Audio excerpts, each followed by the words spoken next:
Hello everyone, welcome back to the channel. आज इस lecture में हम बात करने वाले हैं जनरल कैरेक्टरिस्टिक्स ऑफ ब्रायोफाइट्स की। इससे पहले हमने बात करी थी इंट्रोडक्शन ऑफ ब्रायोफाइट्स की, जिसमें हमने देखा था कि ब्रायोफाइट्स को हम एम्फीबियन ऑफ प्लांट किंगडम भी कहते हैं। ये फर्स्ट लैंड प्लांट्स माने जाते हैं। सबसे ज़्यादा प्रिमिटिव प्लांट्स ब्रायोफाइट्स को कहा गया है। और ये प्लांट्स जो होते हैं नॉन वेस्कुलर प्लांट्स होते हैं, यानी यहाँ पे जाइलम और फ्लोएम टिश्यू जो होते हैं वो एब्सेंट होते हैं, जिस कारण इन्हें नॉन वेस्कुलर प्लांट्स कहा जाता है। ब्रायोफाइट्स को फर्स्ट एम्ब्रियोफाइट्स कहा जाता है क्योंकि सबसे पहली बार एम्ब्रियो फॉर्मेशन ब्रायोफाइट्स के अंदर देखा गया था। इनके अंदर सीड्स एब्सेंट होते हैं और इनकी जो पोजीशन होती है ब्रायोफाइट्स की वो एल्गी और टेरिडोफाइट्स के बीच में देखी जाती है। ओके, तो ब्रायोफाइट्स एल्गी और टेरिडोफाइट्स के बीच में हम पढ़ते हैं। 3 टाइप के ब्रायोफाइट्स हमने देखे थे, जिसमें हमने मॉसेस, हॉर्नवर्ट्स और लिवरवर्ट्स की बात करी थी। ब्रायोफाइट्स के अंदर जो डोमिनेंट फेज होता है उसे गैमेटोफाइट कहते हैं। तो आज इस लेक्चर में हम बात करने वाले हैं जनरल कैरेक्टरिस्टिक्स की। ब्रायोफाइट्स के अंदर क्या क्या चीज़ें देखी जाती हैं। जैसे कि हमने बात करी कि ब्रायोफाइट्स जो होते हैं प्रिमिटिव लैंड प्लांट्स इन्हें कहा जाता है, तो इन्हें small group of primitive land dwellers भी कहा जाता है, जिनके पास स्मॉल लीफी स्ट्रक्चर प्रेजेंट होता या है। फिर ये थैलॉइड ग्रीन प्लांट बॉडी भी कंसीडर किए जाते हैं। थैलॉइड का मतलब होता है ऐसी प्लांट बॉडी जिसे हम रूट, स्टेम और लीव्स में डिवाइड नहीं करते हैं। ओके, तो ये पूरी की पूरी बॉडी जो होती है वो लीफी फॉर्म में देखी जाती है। इसके अंदर जो गैमेटोफिटिक और स्पोरोफिटिक 2 फेजेस देखे जाते हैं, जिसमें से गैमेटोफिटिक फेज जो होता है वो डोमिनेंट कंडीशन में देखा जाता है। ये दोनों आपस में मॉर्फोलॉजिकली डिस्टिंक्ट होती हैं, यानी अलग अलग होती हैं। गैमेटोफिटिक फेज जो होती है वो स्पोरोफिटिक फेज से टोटली डिफरेंट है, यानी इस कंडीशन को हम हेटेरोमॉर्फिक कंडीशन कहते हैं।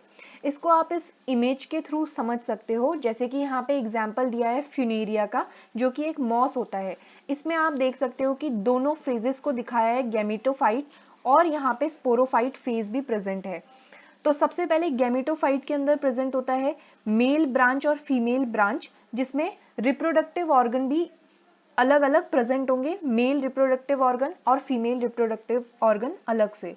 ओके, और यहाँ पे स्पोरोफाइट की कंडीशन में तो गैमेटोफाइट के ऊपर स्पोरोफाइट जो होता है लगा हुआ होता है, जिसमें आपको देखने को मिलेगा कैप्सूल, सीटा एंड फूड। तो ये 3 चीजें जो होती हैं ये कॉमन होती है जब आप स्पोरोफाइट की बात करते हो। तो स्पोरोफाइट फेज जो होता है वो गैमेटोफाइट फेज के ऊपर डिपेंडेंट होता है। इस तरीके से इससे अटैच्ड होके स्पोरोफाइट फेज लगा हुआ होता है। ओके, और यहाँ पे रूट्स प्रेजेंट नहीं होती, रूट्स की जगह पे यहाँ पे आपको राइजोइड्स देखने को मिलते हैं, जो कि रूट लाइक स्ट्रक्चर होता है पर रूट नहीं होता है। प्लांट बॉडी गैमेटोफिटिक होती है, हमने देख लिया, जिसको इंडिपेंडेंट माना जाता है। ब्रायोफाइट्स के केस में ये डोमिनेंट होती है, ऑटोट्रॉफिक होती है, यानी अपना न्यूट्रिशन खुद बनाएगी। आइदर थैलॉइड होती है, यानी थैलस लाइक होती है, जो कि डिफरेंशिएटेड नहीं होती रूट, स्टेम और लीव्स में, containing a rootless leafy shoot. Okay, तो यहाँ पे आपको रूटलेस एक शूट देखा जाता है जो कि लीफ की फॉर्म में प्रेजेंट होता है। तो कुछ इस तरीके से लीफ की फॉर्म में स्ट्रक्चर प्रेजेंट होता है अगर आप बात करो लीफी शूट स्ट्रक्चर की। ओके, कुछ प्रिमिटिव फॉर्म्स के अंदर गैमेटोफाइट जो होता है वो प्रोस्ट्रेट और थैलॉइड फॉर्म में देखा जाता है। प्रोस्ट्रेट मतलब होता है हॉरिजॉन्टली जब कोई प्लांट ग्रो करता है तो उसे हम प्रोस्ट्रेट कंडीशन कहते हैं। और थैलॉइड प्लांट एक ऐसा प्लांट होता है जो कि रूट, स्टेम और लीव्स में डिवाइड नहीं होता है।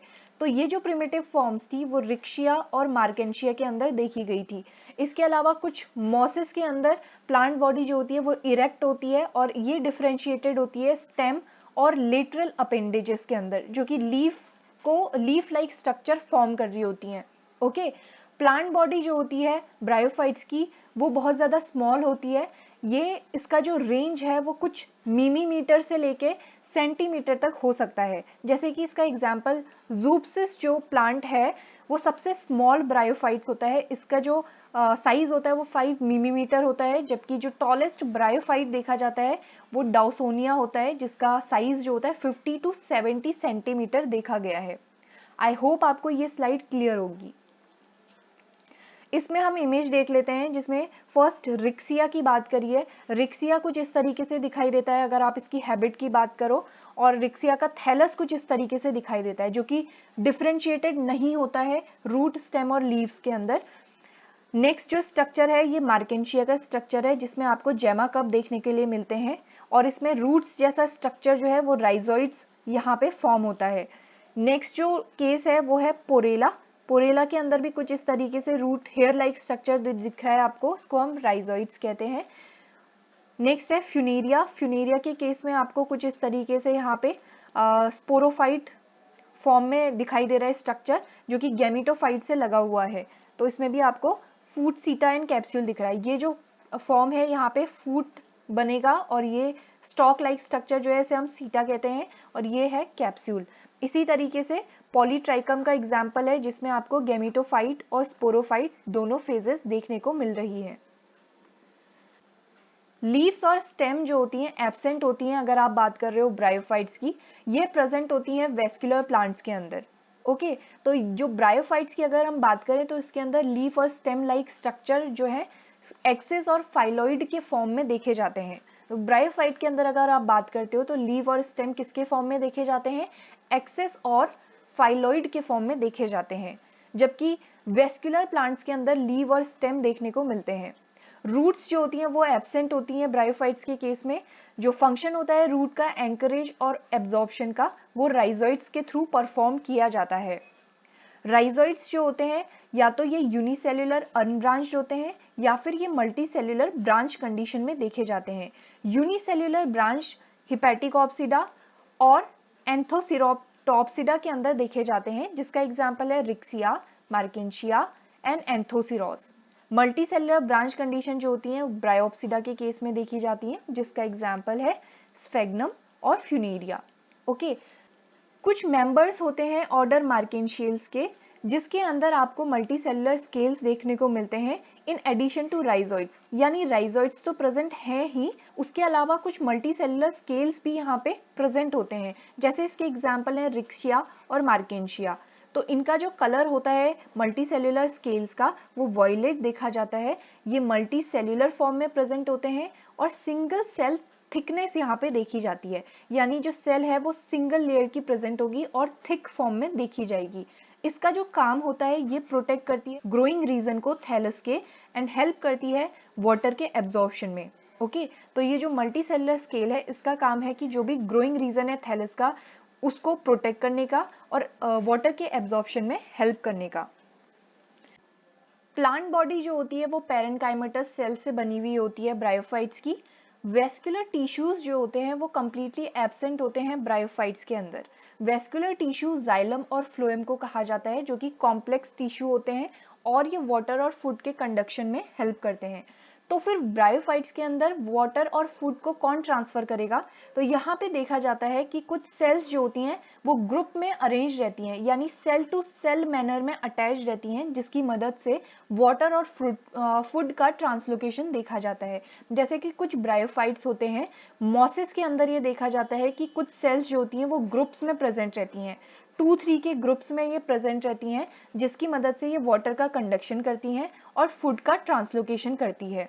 Okay, so these cells are known as hydroid. ऐसी सेल्स को हम बोलते हैं हाइड्रॉइड, और कलेक्टिवली अगर आप ग्रुप्स में बोल रहे हो तो इन्हें हम हाइड्रोम कहते हैं एंड लेप्टॉइड्स रिस्पेक्टिवली। क्यूटिकल और स्टोमेटा एब्सेंट होते हैं ब्रायोफाइट्स के केस में। रिप्रोडक्शन की बात करें तो यहाँ पे दो तरीके से रिप्रोडक्शन देखा जाता है ब्रायोफाइट्स के केस में, वेजिटेटिव और सेक्सुअल मेथड के थ्रू रिप्रोडक्शन देखा जाता है।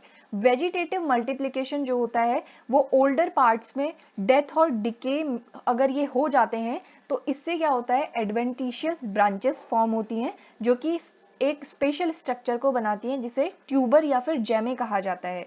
तो वेजिटेटिव रिप्रोडक्शन कैसे होता है?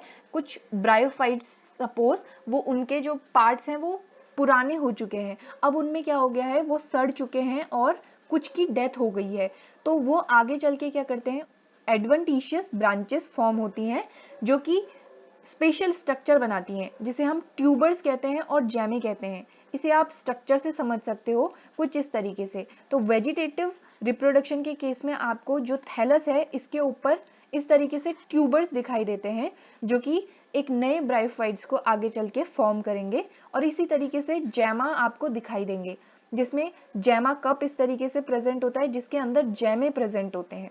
ओके, अगर आप इसकी डिटेल में बात करो तो डिटेल में इसका स्ट्रक्चर कुछ इस तरीके से दिखाई देता है, जिसमें राइजोइडल सेल्स प्रेजेंट होते हैं एंड स्टॉक प्रेजेंट होता है।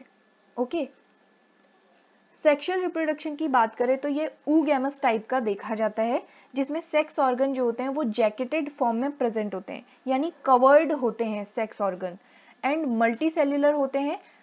ये ज़्यादा कॉम्प्लिकेटेड माने गए हैं अगर आप इनको कंपेयर करो दूसरे थैलोफाइट से। तो दूसरे थैलोफाइट्स में आपने पढ़ा था एल्गी, तो एल्गी से ज़्यादा कॉम्प्लिकेटेड इनमें सेक्स ऑर्गन देखे जाते हैं। जैसे आप यहाँ पे देख सकते हो सेक्सुअल रिप्रोडक्शन की अगर हम बात करें तो इसमें जो स्ट्रक्चर देखे जाते हैं, मेल में एंथ्रीडियम देखा जाता है और फीमेल के केस में आर्चिगोनियम प्रेजेंट होता है। मेल सेक्स ऑर्गन को हम एंथ्रीडिया कहते हैं, जो कि स्टॉक लाइक होता है, ग्लोबोस फॉर्म में होता है, या फिर कुछ टाइम ये इलेप्टिकल फॉर्म में भी देखा जाता है। आप यहाँ पे स्ट्रक्चर से समझ सकते हो एंथ्रीडियम का जो स्ट्रक्चर है वो स्टॉक्ड फॉर्म में प्रेजेंट है, कुछ इस तरीके से यहाँ पे स्टॉक लाइक स्ट्रक्चर होता है। सर्कुलर फॉर्म में भी देखा जा सकता है या फिर ओवल फॉर्म में भी ये प्रेजेंट रहता है। इसके जो बाहर पे कवरिंग होती है, आउटर कवरिंग जो होती है वो स्टेराइल होती है, 1 सेल थिक होती है। ओके, तो स्टेराइल कवरिंग यहाँ पे देखी जाती है जैकेट फॉर्म में, which surround a solid mass of fertile cells. तो ये जो जैकेट होती है इसके अंदर जो सेल्स होती हैं वो फर्टाइल सेल्स होती हैं, ये सारी फर्टाइल सेल्स प्रेजेंट है, और जो ये जैकेट सेल्स हैं ये स्टेराइल सेल्स होती हैं। अब यहाँ पे दो वर्ड आते हैं, फर्टाइल और स्टेराइल। तो स्टेराइल सेल्स ऐसी सेल्स होती हैं जिनमें आगे ग्रोथ नहीं होती है, फर्टाइल सेल्स ऐसी होती हैं जिनमें आगे ग्रोथ देखी जाती है। ये जो फर्टाइल सेल्स होती हैं इन्हें हम एंड्रोसाइट्स कहते हैं। तो इसके अंदर जो ये सेल्स प्रेजेंट है मेल की, इन्हें हम एंड्रोसाइट कहते हैं। एंड्रोसाइट जो होती हैं आगे चल के इनमें मेटामॉर्फोसिस देखी जाती है, जिसके बाद ये कन्वर्ट हो जाती हैं मोटाइल बाइफ्लैजिलेटेड एंथ्रोजॉइड्स के अंदर। ओके, मेटामॉर्फोसिस का मतलब होता है कि चेंज होना किसी चीज में। ओके, कंप्लीट चेंज होना। तो एंड्रोसाइट के अंदर मेटामॉर्फोसिस होती है, जिसके बाद ये एंथ्रोजॉइड में चेंज हो जाते हैं। तो ये जो एंथ्रोजॉइड सेल्स होती हैं जिन्हें हम स्पर्म भी कहते हैं, ये बाइफ्लैजिलेटेड होती हैं। जो दोनों फ्लैजिला यहाँ पे देखे जा रहे हैं वो विप्लश टाइप के होते हैं। विप्लश फ्लैजिला स्मूथ फ्लैजिला होते हैं। दो तरीके के फ्लैजिला हमने देखे थे, एक टिंशल होता है और एक स्मूथ फ्लैजिला होता है। टिंशल के अंदर हेयर लाइक स्ट्रक्चर होते हैं, विप्लश के अंदर स्मूथ फ्लैजिला देखा जाता है। फीमेल सेक्स ऑर्गन को हम आर्चिगोनियम कहते हैं और कुछ इस तरीके से यहाँ पे दिखाई देती है, फ्लास्क शेप की देखी जाती है। इसके बेस में एक सॉलिन वेंटर देखा जाता है। तो आप यहाँ पे स्ट्रक्चर देख सकते हो कि जो ये फीमेल रिप्रोडक्टिव ऑर्गन है इसे हम आर्चिगोनियम कहते हैं, और इसका जो बेस होता है वो सॉलिन फॉर्म में देखा जाता है, यानी कुछ इस तरीके से यहाँ पे स्ट्रक्चर आपको देखने को मिलता है। ओके, फूला हुआ होता है और इसके साथ ही साथ यहाँ पे वेंटर प्रेजेंट होता है। ये जो आउटर कवरिंग है इसे हम वेंटर कहते हैं। और ये जो सिलेंडर यहाँ पे आपको स्ट्रक्चर देखने को मिल रहा है कुछ इस तरीके से, इसे हम नेक कहते हैं। वेंटर और नेक जो होते हैं ये सराउंडेड होते हैं एक जैकेट ऑफ स्टेराइल सेल से। तो ये जो वेंटर है और ये नेक है ये भी स्टेराइल सेल से कवर्ड होता है।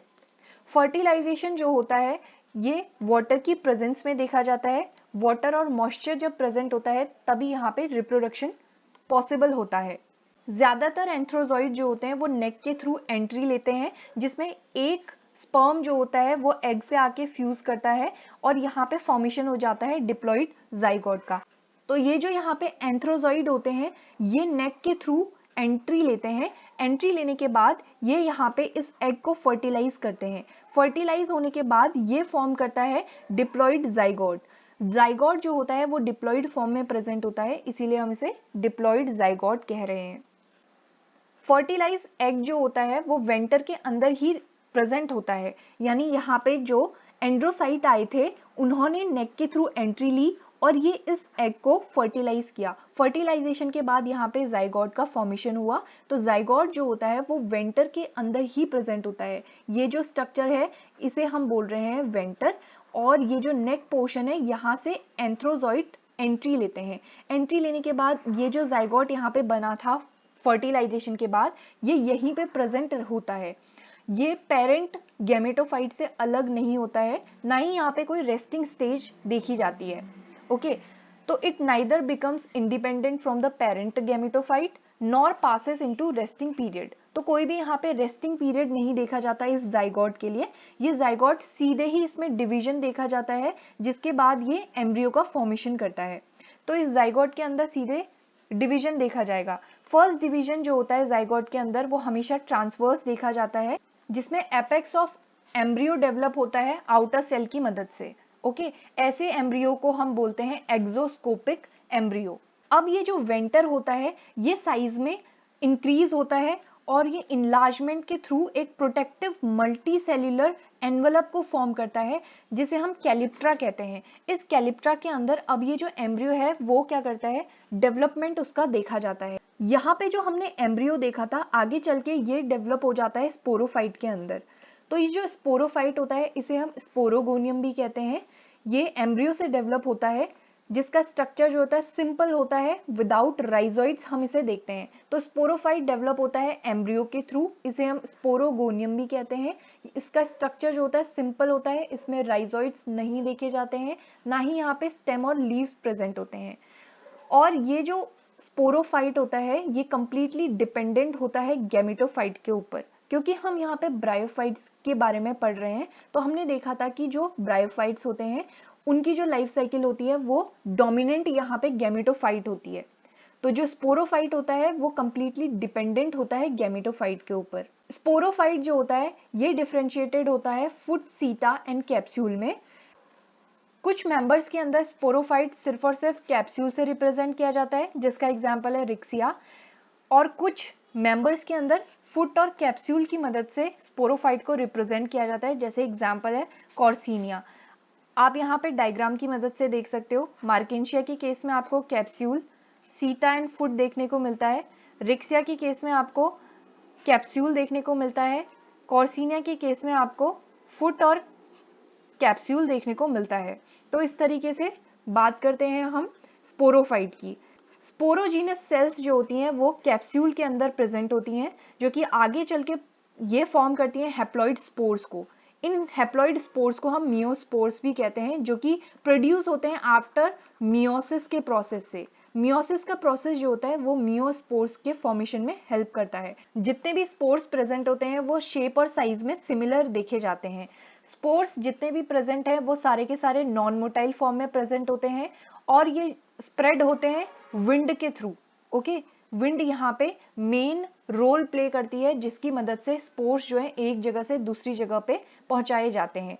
जैसे ही यहाँ पे फेवरेबल कंडीशन आता है, स्पोर्स जो होते हैं दो तरीके से देखे जाते हैं। या तो ये फॉर्म करते हैं फिलामेंटस जर्म ट्यूब, जो कि आगे चल के डिवाइड होती है और एक यंग गैमेटोफाइट को फॉर्म करती है, जैसे इसका एग्जाम्पल है रिक्सिया और मार्केंशिया। या फिर स्पोर्स का जो दूसरा फॉर्म होता है ये फॉर्म करता है प्रोटोनीमा को, जैसे कि हमने मॉसिस के केस में देखा था सबसे स्टार्टिंग में फ्यूनेरिया की जब हमने बात करी थी। ओके, तो प्रोटोनीमा एक ऐसा फिलामेंटस स्ट्रक्चर होता है जो कि ग्रीन होता है और क्रीपिंग फॉर्म में देखा जाता है। ये इनिशियल स्टेज होती है मॉस गैमेटोफाइट की, जब हम इसकी लाइफ साइकिल की बात करते हैं। और इससे जो रिजल्ट हमें देखने को मिलता है वो होता है लीफी गैमेटोफाइट। ओके, तो लीफी गैमेटोफाइट हमें प्रोटोनीमा से देखने को मिलता है। ब्रायोफाइट्स के अंदर सेक्स जो होता है वो डिटरमाइन किया जाता है मॉर्फोलॉजिकली डिस्टिंक्ट सेक्स क्रोमोसोम की मदद से और या फिर इन्वायरमेंटल फैक्टर्स की मदद से। तो यहाँ पे मेल और फीमेल का जो केस है या तो ये सेक्स क्रोमोसोम की मदद से देखा जाता है, या तो यहाँ पे इन्वायरमेंटल फैक्टर्स होते हैं जो कि ये सेक्स को डिटरमाइन करते हैं। नेक्स्ट बात कर लेते हैं लाइफ साइकिल की, जो अभी तक हमने बात करी थी ब्रायोफाइट्स की। तो मेन जो प्लांट बॉडी होती है ब्रायोफाइट्स की वो गैमेटोफाइट होती है, जिसमें दो तरीके के रिप्रोडक्टिव स्ट्रक्चर देखे जाते हैं, मेल और फीमेल। मेल रिप्रोडक्टिव स्ट्रक्चर को हम एंथ्रीडियम कहते हैं, जबकि फीमेल रिप्रोडक्टिव ऑर्गन को हम आर्चिगोनियम कहते हैं। मेल रिप्रोडक्टिव ऑर्गन जो सेल बनाता है उसे हम एंथ्रोजॉइड कहते हैं, जो कि मोटाइल फॉर्म में प्रेजेंट होती है, यानी यहाँ पे फ्लैजिला देखे जाते हैं। और फीमेल जो सेल होती है उसे हम एग कहते हैं। ये दोनों आपस में फर्टिलाइज करके जाइगोट का फॉर्मेशन करते हैं। जाइगोट जो होता है वो डिप्लॉइड फॉर्म में प्रेजेंट होता है, ओके, यानी 2n कंडीशन में देखा जाता है। जाइगोट आगे चल के इसमें जर्मिनेशन होता है, यहाँ पे कोई भी रेस्टिंग स्टेज नहीं देखी जाती है, सीधे यहाँ पे डिवीजन हो जाता है जिसकी मदद से ये एम्ब्रियो फॉर्मेशन करता है। एम्ब्रियो जो होता है आगे चल के ये स्पोरोफाइट में कन्वर्ट हो जाता है। स्पोरोफाइट जो होता है कैप्सूल में चेंज हो जाता है। कैप्सूल के अंदर स्पोरोजिनस टिश्यू देखे जाते हैं या स्पोरोजिनस सेल्स देखे जाते हैं जो कि स्पोर मदर सेल में चेंज हो जाते हैं। स्पोर मदर सेल्स आगे चल के इनमें मियोसिस का प्रोसेस देखा जाता है जिसमें रिडक्शन डिवीजन के हेल्प से इनको स्पोर्स में डिवाइड कर दिया जाता है, ओके। तो ये जो स्पोर्स होते हैं ये हैप्लॉइड फॉर्म में देखे जाते हैं। स्पोर्स जो होते हैं वो दो तरीके से जर्मिनेट करते हैं, या तो यहाँ पे फिलामेंटस जर्म ट्यूब देखी जाएगी या फिर यहाँ पे प्रोटोनीमा का फॉर्मेशन होता है। फिलामेंटस जर्म ट्यूब जो होती है फेवरेबल कंडीशन आते ही एक नए गैमेटोफाइट को बना देती हैं, जबकि प्रोटोनीमा जो होती है वो मॉसिस में देखी जाती है और यहाँ पे लीफी प्लांट बॉडी ये फॉर्म करती है जो कि गैमेटोफाइट का ही दूसरा फॉर्म होता है। तो इस तरीके से ये पूरी लाइफ साइकिल जो है वो रन होती है ब्रायोफाइट्स के अंदर। आई होप आपको आज का लेक्चर समझ में आया होगा और आपको चीज़ें क्लियर हुई होंगी। अगर आपके पास कोई भी डाउट या क्वेरी है तो आप मुझे कमेंट सेक्शन में बता सकते हैं। Thank you so much for watching guys and keep sharing the lectures, keep learning.